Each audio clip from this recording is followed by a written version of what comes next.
మహబూబ్ నగర్ జిల్లా జడ్చర్లలో పంటలు కొనుగోలు చేయాలని రైతులు ఆందోళన చేపట్టారు. జడ్చర్ల కల్వకుర్తి జాతీయ రహదారిపై రాస్తారోకో నిర్వహించారు. మొక్కజొన్న పంటను మార్కెట్కు తీసుకొచ్చినా కొనుగోలు చేయకపోవడం వల్ల తీవ్ర ఇబ్బందులు పడుతున్నామని రైతులు ఆవేదన వ్యక్తం చేశారు. అధికారుల నిర్లక్ష్యం వల్ల నెల రోజులుగా మార్కెట్లోనే ఉండాల్సి వస్తోందని ఆగ్రహం వ్యక్తం చేశారు. తాగునీరు, విద్యుత్ వంటి మౌలిక వసతులు లేకపోవడం, దోమలతో తీవ్ర ఇబ్బందులు ఎదుర్కొంటున్నామని ఆవేదన వ్యక్తం చేశారు.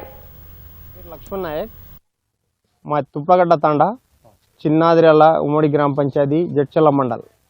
మేము మక్కలు తెచ్చి 14 రోజులు అవుతుంది. 14 రోజులు 4 రోజులు ఎండ పోసినాము.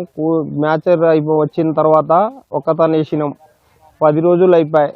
10 రోజుల నుంచి వాన వస్తుంది, ఇది అది అనేటోళ్ళకి ఎంత గీమ్లు అడిగినని బారదాను. ఇప్పుడు వస్తుంది, అప్పుడు వస్తుంది, సాయంత్రం వస్తుంది, పొద్దుగాల వస్తుంది. అది వచ్చేది లేదు, ఇచ్చేది లేదు, ఏం లేదు. ఒక్కొక్క గోస పడుతుంది. ప్రతి రైతు కళ్ళలో నీళ్ళు తీస్తున్నారు. మొక్కలు తీసుకొచ్చి దాదాపుగా 15 రోజులు అవుతుంది.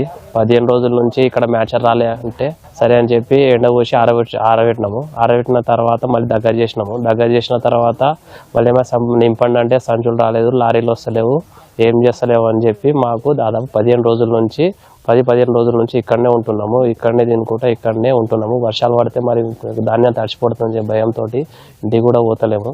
ఈ విషయంలో గవర్నమెంట్ కూడా శ్రద్ధ తీసుకోవాలి. నేను ఒక్కనే అని కాకుండా నాతో పాటు ఇక్కడ వందలాది మంది రైతులు ఉన్నారు.